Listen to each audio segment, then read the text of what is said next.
Hello दोस्तों, fact आजकल में आपका हार्दिक स्वागत है। आज बात करने वाले हैं आखिर पैर छूने से क्यों लोग चिढ़ते हैं।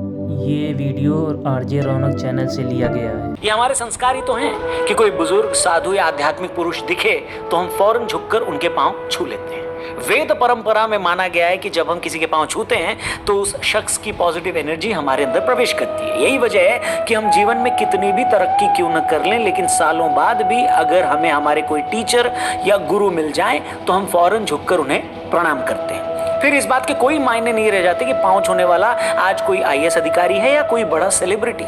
मायने बस ये रखता है कि अगर हमने किसी से कुछ सीखा है, अगर कोई सम्मानित है, अगर कोई पूजनीय है, अगर कोई बुजुर्ग है, तो हम झुककर उसे प्रणाम करेंगे। अपने करियर की तमाम ऊंचाइयों पर पहुंचने के बावजूद सचिन तेंदुलकर जब भी अपने गुरु रमाकांत आचरेकर जी से मिलते थे तो पांव छूकर ही उनका अभिवादन करते थे।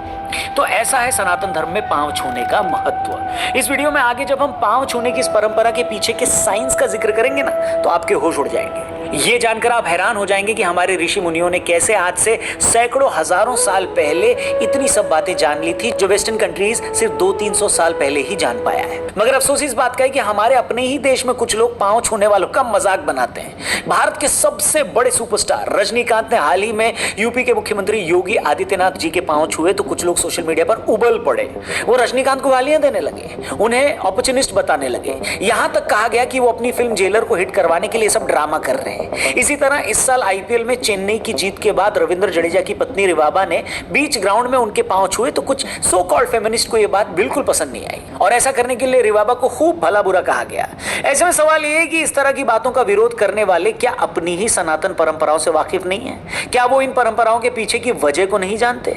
क्या वो हर चीज को राजनीतिक चश्मे से देखते हैं? या फिर ये ऐसे वोकिये हैं जो सिर्फ मॉडर्न दिखने के लिए ऐसी हर चीज को दकियानूसी बताने की कोशिश करते हैं जिसमें उन्हें सनातन धर्म की बू आती है? तो आज की वीडियो में हम इन्हीं वोकियों की इसी सोच का पोस्टमार्टम करेंगे। वीडियो ध्यान से देखिएगा, पसंद आए तो इसे अपने दोस्तों से जरूर शेयर करिएगा, ज्यादा से ज्यादा फैलाइएगा। तो आइए शुरू करते हैं।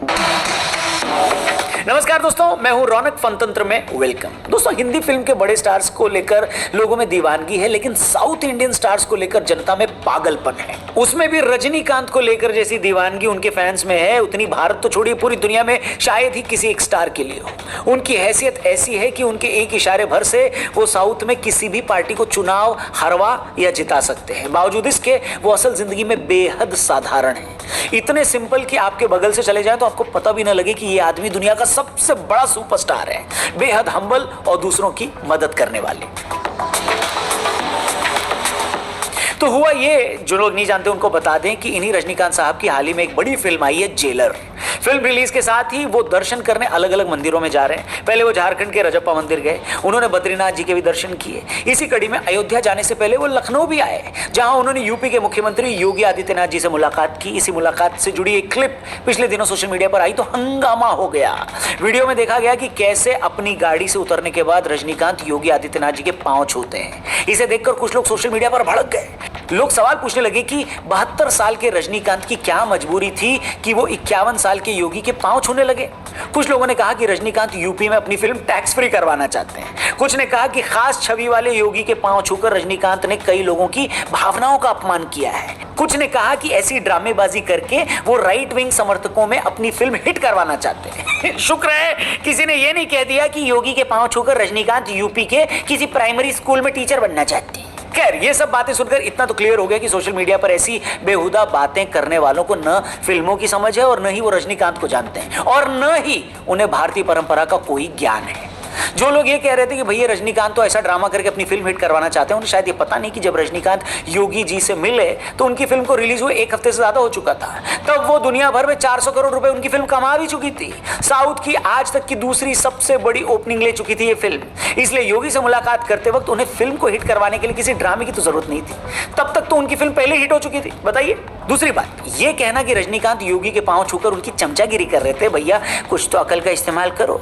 ऊपर वाले ने जिस पन्नी में डाल के आपका दिमाग आपको दिया था, कम से कम उस पन्नी को एक बार खोल तो लेते। मतलब जो रजनीकांत मोदी जी से मिले और तब उनके पांव नहीं छुए, जो रजनीकांत सारी जिंदगी तमिलनाडु के नेताओं के भ्रष्टाचार के खिलाफ बोलते रहे, वो रजनीकांत 72 साल की उम्र में अपने फायदे के लिए उस स्टेट के मुख्यमंत्री के पांव छुएंगे जिनके राज्य में फिल्म चलने या न चलने से उनको कोई फर्क ही नहीं पड़ता। अरे भाई, रजनीकांत ने योगी के पांव छुए तो इसलिए नहीं कि वो एक नेता है, वो इसलिए छुए क्योंकि योगी आदित्यनाथ उस सनातन परंपरा से आते हैं जिसमें आध्यात्मिक पुरुषों का पांव छूना पुण्य माना जाता है।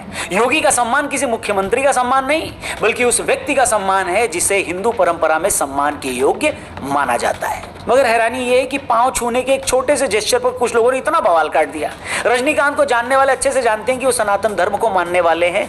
यह भी सबको पता है कि बॉलीवुड के मुकाबले जो साउथ के स्टार्स हैं वो खुलकर अपनी परंपराओं को, अपने धर्म का सम्मान करते हैं। इसलिए योगी से मिलकर अगर रजनीकांत ने उनके पांव छुए तो इसमें इतना हंगामा क्यों मच गया, बताइए। अच्छा, ऐसा ही बवाल इस साल तब हुआ था जब रविंद्र जडेजा ने एक शानदार पारी खेलकर चेन्नई को आईपीएल की ट्रॉफी जितवाई थी। मैच के बाद उनकी पत्नी रिवाबा दौड़ी दौड़ी मैदान में आई और उन्होंने रविंद्र जडेजा के पांव छू लिए। तब भी बहुत बड़ी तादाद में लोगों ने उनके इस जेस्चर की बुराई की थी, कहा कि ऐसा करके उन्होंने एक महिला के तौर पर अपने आप को छोटा कर लिया।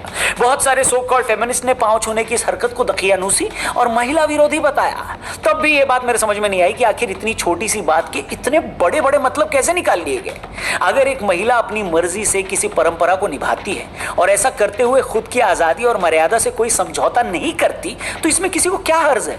और जिन लोगों को रिवाबा का रविंद्र जडेजा का पांव छूना दिखा, क्या उन्हें यह नहीं दिखा कि यही जडेजा रिवाबा के चुनाव लड़ने के दौरान हर वक्त उनके साथ थे, उनके किसी सपने को पूरा करने में उनकी मदद कर रहे थे। मगर नहीं, वोक समाज ऐसी कोई बात नहीं देखता। तब किसी ने यह नहीं कहा कि यह होता है आदर्श पुरुष जो अपनी इतनी बिजी लाइफ में भी बीवी के सपने पूरे करने के लिए उसके साथ कंधे से कंधा मिलाकर चल रहा है। उन्हें इन बातों से कोई लेना देना नहीं है। उन्होंने पता नहीं क्यों यह मान लिया है कि जो भी चीज परंपरा से जुड़ी है उसका मजाक उड़ाना है, और वो भी बिना सोचे समझे। अब जो लोग पांव छूने की इस परंपरा का मजाक उड़ा रहे हैं उन्हें इसके पीछे की मान्यता और इसके पीछे की साइंस के बारे में भी बता देते हैं। और मेरी आप सबसे गुजारिश है, रिक्वेस्ट है कि आप जो भी बातें मैं आपको बताने जा रहा हूं उसे ध्यान से सुनिएगा, और अच्छी लगे तो इस वीडियो को अपने दोस्तों के साथ जरूर शेयर करिएगा और इसमें कई बातों को अपने घर के बच्चों तक तो जरूर ही पहुंचाइएगा, उन्हें बताइएगा। तो दोस्तों, जैसा कि हम सब जानते हैं कि सनातन परंपरा में बताई गई हर एक रीति नीति के पीछे एक विज्ञान है, एक साइंस है, एक गहरी समझ है, एक लंबा शोध है। अब पांव छूने को ही ले लो। न्यूटन का नियम कहता है कि दुनिया में हर चीज ग्रेविटेशनल फोर्स यानी गुरुत्वाकर्षण के भार से बंधी है। इसी नियम के हिसाब से हमारे सिर को नॉर्थ पोल और पांव को साउथ पोल माना गया है। एनर्जी का प्रवाह भी ऊपर सिर से शुरू होकर नीचे पांव तक जाता है।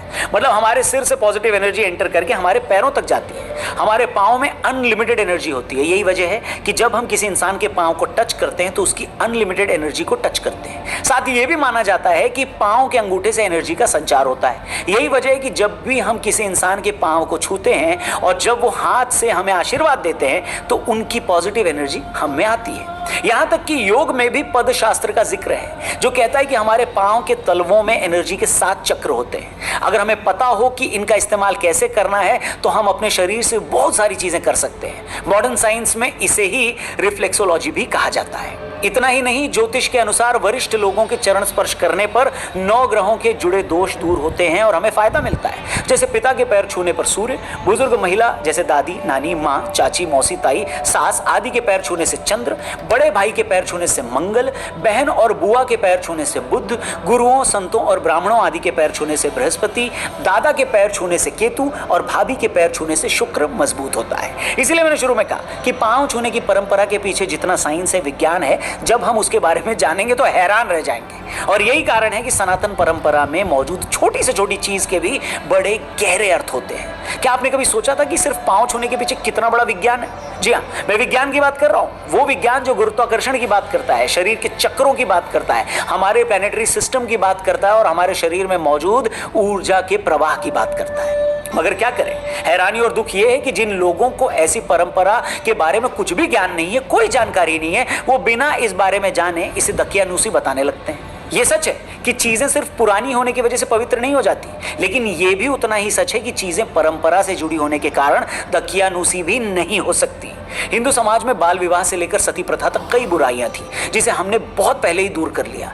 अब भी कुछ खामियां हैं जिसे लेकर हम ओपन माइंडेड हैं। यह भी सच है कि पहले औरतों को बहुत सारे हक नहीं थे, आज भी उन्हें कई समाजों में दबाया जा रहा है। लेकिन यह भी समझना होगा कि हर परंपरा को आदमी वर्सेस औरत की लड़ाई नहीं बनाना चाहिए। अगर औरतें अपनी मर्जी से करवा चौथ का व्रत रखती हैं, इसी व्रत के बहाने वो तैयार होती हैं, कथा करती हैं, उसे उत्सव समझकर मनाती हैं, तो आप इसे यह कहकर बदनाम मत करिए कि यह महिला विरोधी पर्व है। और औरत औरत ही आदमी की लंबी उम्र के लिए भूखी क्यों रहे? अरे भैया, औरतों की सारी स्वतंत्रता सिर्फ इस त्योहार को मनाने या न मनाने से तय नहीं होती।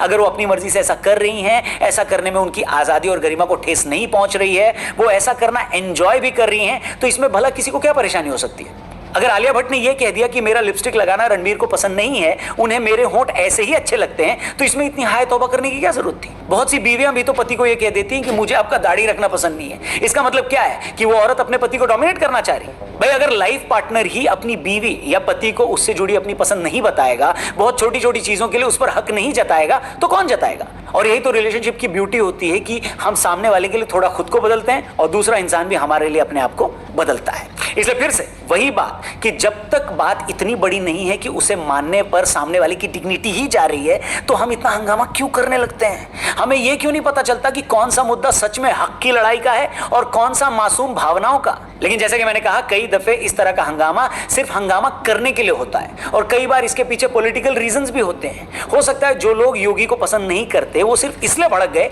कि रजनीकांत ने योगी के पांव क्यों छुए, और इसी बात पर वो लोग 10 बातें बनाने लगे। जिन लोगों को रिवाबा इसलिए पसंद नहीं क्योंकि वो बीजेपी की एमएलए हैं, इसलिए उनके पांव छूने को महिला अधिकारों से जोड़कर उस पर बवाल काटने लगे। वजह चाहे जो भी हो, लेकिन अपनी नफरत या कुंठा निकालने के लिए आप कम से कम ऐसी चीजों को बदनाम मत करो जिसके बारे में एक तो आपको कोई जानकारी नहीं है। चीजों को आंख बंद करके स्वीकार करना, एक्सेप्ट करना अगर सही नहीं है, तो उन्हें बिना समझे खारिज करना, रिजेक्ट करना भी कहीं की अकलमंदी नहीं है। हेलो, इसलिए परंपरा से जुड़ी, कल्चर से जुड़ी हर चीज को बुरा बताकर खुद को वोक साबित करने की बेतुकी कोशिश मत करिए। ये समझिए कि अगर आपने अपनी सारी ही परंपराएं मिटा दी, तो आप भी उसी की तरह मिट जाएंगे। उम्मीद है मैंने अपनी बात ठीक से रखी होगी। अगर आपको भी इस वीडियो में कई बातें सही लगी हो, पसंद आई हो, तो इसे प्लीज शेयर करिएगा, क्योंकि आपका शेयर करना बहुत इंपॉर्टेंट है। बाकी आज की वीडियो में इतना ही। इस कंट्रोवर्सी पर आप वीडियो अंत तक देखने के लिए धन्यवाद। अगर आपको वीडियो पसंद आया हो, शेयर करें, सब्सक्राइब करें, लाइक करें।